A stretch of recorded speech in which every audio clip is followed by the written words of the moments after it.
What's going on YouTube? Today is another engine day. So we got another customer car. His name's Elvin, and he's not sure what's wrong with it. He's got a really bad blow-by, bad compression numbers. He brought it here from New York, dropped off the motor, and we're gonna open her up and see what we can see. So today is gonna be tear down. I'm gonna bring you guys into each little section of the teardown. It's a simple video on how to tear an F22 down. Here's his motor. He's got some crankcase breather holes, which is good. The ports actually looked pretty good. I didn't see anything crazy with them. It is an F22, and even the intake ports looked pretty clean. So, but we're gonna go ahead, get the valve cover off, and get the head off, see what we can see.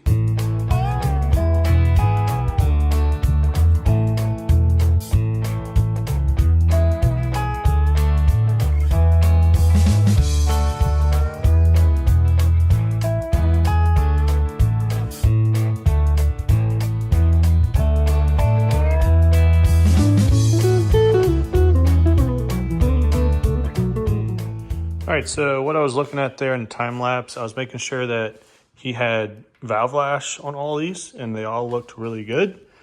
Making sure that 1, 2, 3, and 4, and 5 is all marked correctly. I turned it over a couple of times, turns over good. This is a stock motor. It even has stock head bolts still. So everything should be, factory. I did notice one small thing. So he had a 7 mixed in with 8s. So cylinder, I think it was cylinder 3 had a 7, which is a lot hotter plug than an 8. You should be running 8s for turbocharged cars, anywhere from 3 to 700-ish, I'd run an 8. 7s are really more for a factory car, so shouldn't have had that 7 in there. I'm not sure if he's aware of that or not, but it's the only thing I've noticed yet. We're gonna take the caps off, take the cams off, and then we'll be looking at taking the head off.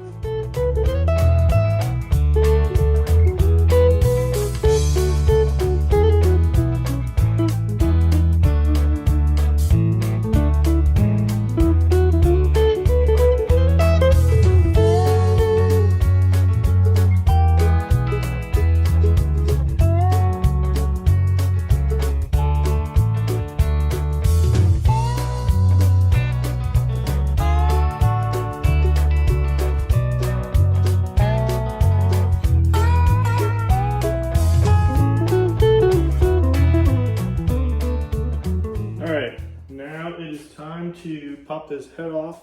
So we get a small little help here from our flathead friend. And there's a couple little spots where you can pry. There we go. Once you crack the pry, it's usually comes right off. Just like that. Now we're gonna put this over here. Little head looks decent. Now we're going to look for different colored pistons. So I can already tell right off the bat. Number 4. Let me bring you guys. Okay, so easily you can see boom, boom, boom.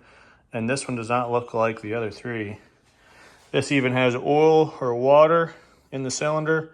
That's why there's no carbon buildup. This cylinder's been washed, and I do see there is some oil, it looks like, in the piston and around the piston.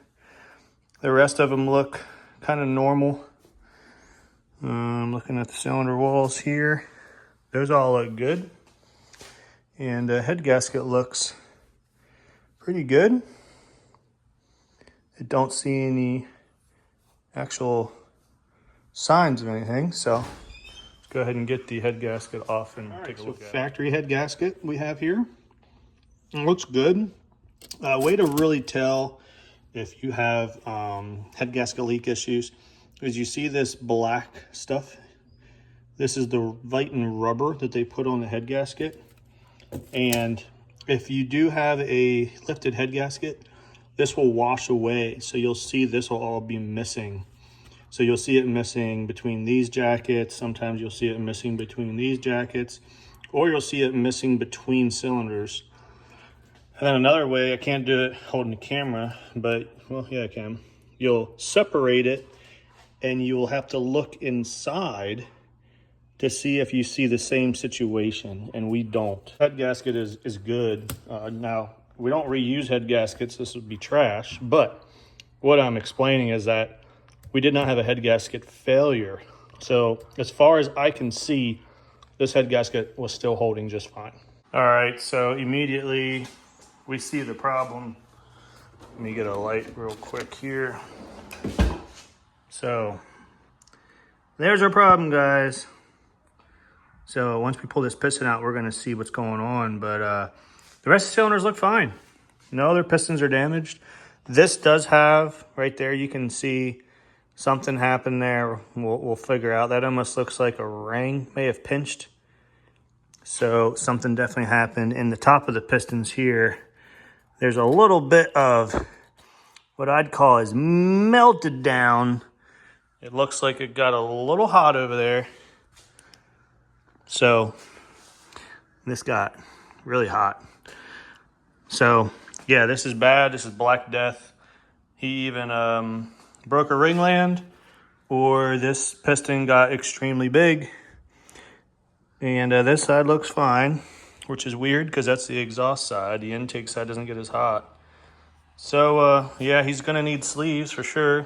So gonna end up getting a built block, and that's no good. But what we're gonna hope for is that the block is good, which means there's no spun mains, and hopefully his crank's good, and we can build him another F22.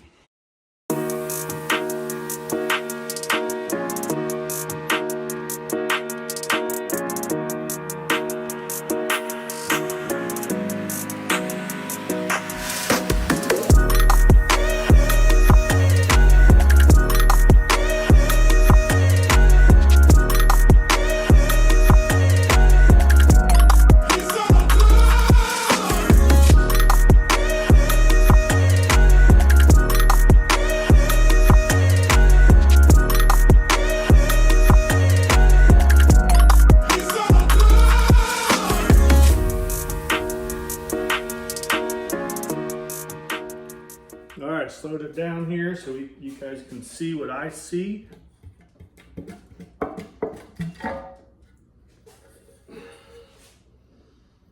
And yeah,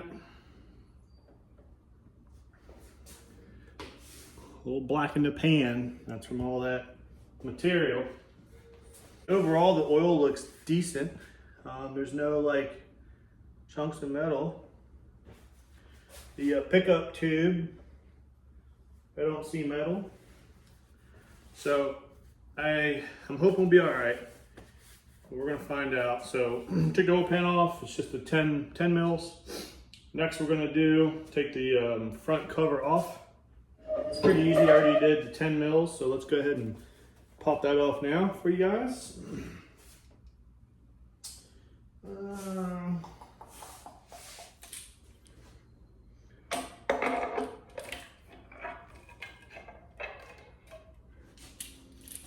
Man, look how clean this is. It's just so clean inside.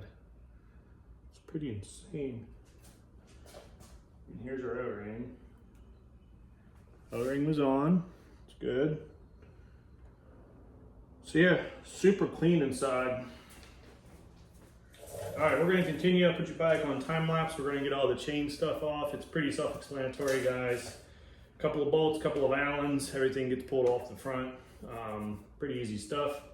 And then next will be we'll take the oil pump off. We'll take the tray off, the windage tray. And then we can start dropping pistons out. So I'll bring you guys back in and we're taking pistons out. All right, guys, we're gonna go ahead and do the bottom end here quick. So we're gonna go ahead and get these rods off. These are 10 mils. We will press them loose. We're going to do 1 and 4.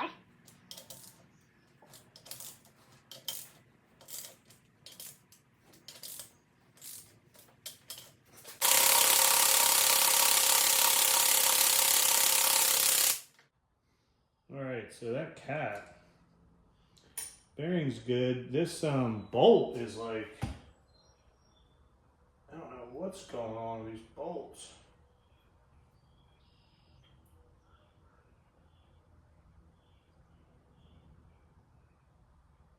They're locked in there though. No spun bearing, so that is good. All right, what is this? Number one. Number one's down here. All right. Really sure why the bolts are that difficult to get off. No crazy wear. You can see, no crazy wear. But does have, almost looks like kind of aeration. Like water in the oil or something. See the, see that weird, that's quite weird looking. They're not worn real bad. So, all right, let's get number 4 out.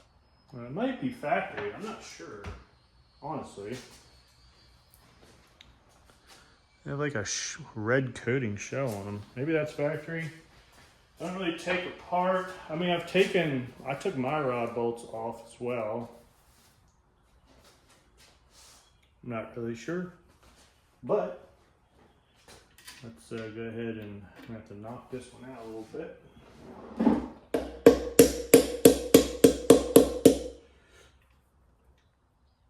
There we go. Bearings out.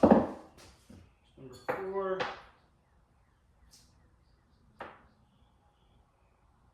Same situation. Exactly the same. All right, so we went ahead and cleaned the piston up, and to be totally honest with you, I was really expecting ring lens to be pretty messed up, but they're not, and it just looks like the skirt, it's not even that bad. Like, for that to be looking like that, which literally has like a great big chunk out of it, for this piston to look this good, I'm actually kind of shocked and taken back a little bit. So come to find out, this was actually brought to another engine builder, and he basically took number 4 out, put a brand new number 4 piston in the same cylinder. And you guys can't do that. If you're going to put a new piston in, cylinder wall is damaged, that cylinder wall needs repaired. You can't just throw a piston in and expect it to work. So that was why this was such a weird situation. Kind of weird. Could have had a fuel injector not producing enough fuel for this cylinder, and the cylinder got hot. You know, it's a big thing with tuning off of one O2 sensor. You know, if you're tuning off an O2 sensor that is just in the downpipe, you don't really know what's going on per cylinder, and that's why I went with EGTs on my car to try to get an idea on if they're, you know, even. That can happen. So say you have, you know, 4 injectors. These 3 are flowing pretty much the same, and the 4th one is not flowing. Maybe it's 10, 15, 20% less fuel. Your O2 could be reading, you know, 11 and a half, whatever, on pump gas. And the 3 could be reading, you know, probably 11.0 or 11.2 in each cylinder. But number 4 is reading 12.5, 12.8 because it's lean. And that's what happens. Pistons get hot, they swell up, they get some old black death on the cylinder walls, and motor's all done after that. So, and honestly, that's why I like to, especially pump gas, but even E85, I like to tune on the richer side of things just so that doesn't happen. Because if you tune right on the edge, say you go on 11.8 or 12.0 on pump gas, say one of those injectors isn't flowing enough, that could be a 13.0 cylinder, a 13.5 cylinder, and it's not going to hold up to heat. It's going to swell up. So just a word of wisdom there for the tuners. And most tuners know this, but I like to play a little more safe. Now, if you're really getting after it and you got to make a lot of horsepower, then yeah, tune on the edge. But you got to know that that's what can happen if you got a bad injector. How you can avoid that, send your injectors out yearly to have them checked, especially if the car sits over wintertime. It's a good maintenance thing. It's like 10, 20 bucks an injector, or you can go out and buy your own fuel injector flower. But I have my injectors actually out right now as we speak, getting tested to make sure that they're good. All right, well, crank's out, and we got a good crank, guys. We are good to go. He's gonna be happy about that. We got a good 2.2 crank here, so we don't have to worry about anything. The journals look super nice, no problem at all. So, I think what we're gonna end up doing, we're sending this block out to Jeremy. It's gonna get some real sleeves. We're gonna get some real pistons and rods, and shouldn't have to worry about this anymore with a good piston and some good steel sleeves. So that's pretty much gonna do for teardown. What I wanna do though real quick, I'm gonna go ahead and measure these pistons, see what they are. I know what they should be, but we're gonna see what they are. And then we're gonna see what kind of piston to wall factory Honda is telling us. We know the spec, but I was really curious, real world situation here. I'm gonna see what we have for piston to wall. 1 thou 5/10. Whew, that's tight. But that is allowable here because these are a cast piston. They're not forged. They don't expand like aluminum forged does. So that's perfectly normal, but give you guys an idea how close these piston to walls are on a factory Honda. I mean, it is very, very, very close. You guys ever wondered what the ring gap is on a factory block? It's tight. It's 10 thousandths. 10 thousandths ring gap. 10 thousandths. It's crazy. Tight stuff, guys. But hey, these motors are designed to run all motor. They're not designed to run boost, even though many guys do. And they do hold up well, but a stock motor running lots of power, something will let go, whether it's gonna be a bearing because they're very tight bearing clearances, or a piston because they're very tight ring gaps. What can you do with a stock motor? You can take it apart, put race bearings in, open the bearing gap a little bit, and if you really wanted to, you could file the rings a little bit to give yourself a little bit more. I'd shoot for like a 17 or 18. You will have a little bit more blow by, of course, but you're not gonna pinch your ring. I have seen these motors produce 700 plus factory motor and not pinch rings. So even though it's 10 thousandths, they are on a normal cast piston. They're not a forged piston, so they don't expand, you know, like your traditional forged piston will. But very, very tight clearances. As you can see, I showed you guys firsthand. So this is pretty much going to do it for the teardown video. Pretty quick. I'm pretty fast tearing these motors down. We got the whole motor sitting out here. I'm gonna go ahead and clean everything up. We're gonna send this off to Jeremy. He's gonna get some sleeves in it. We also have Eric's motor coming. We're gonna be building Eric's motor as well. That's gonna be a 2.4 motor. I believe he's gonna stick with his 2.2 because he's got his crank. He's got a good crank and a good block. So pretty sure he's gonna stick with the 2.2. Just gonna get a nice rotating assembly in this block. But that's gonna do it, guys. If you guys have any comments, questions, or concerns, hit it up in the comments section. I will do my best to answer, and I'll see you guys in the next video. Please comment, like, subscribe if you like what you're watching. See you. You do not need that much silicone, guys. Holy Toledos. I mean, there's more silicone inside the motor than outside the motor. Very thin layer. I mean, look at it. Just globbed on. Don't use that much silicone, guys. It only takes a very thin layer. So we got a broken oil pan bolt. We're gonna try to extract that. Got it.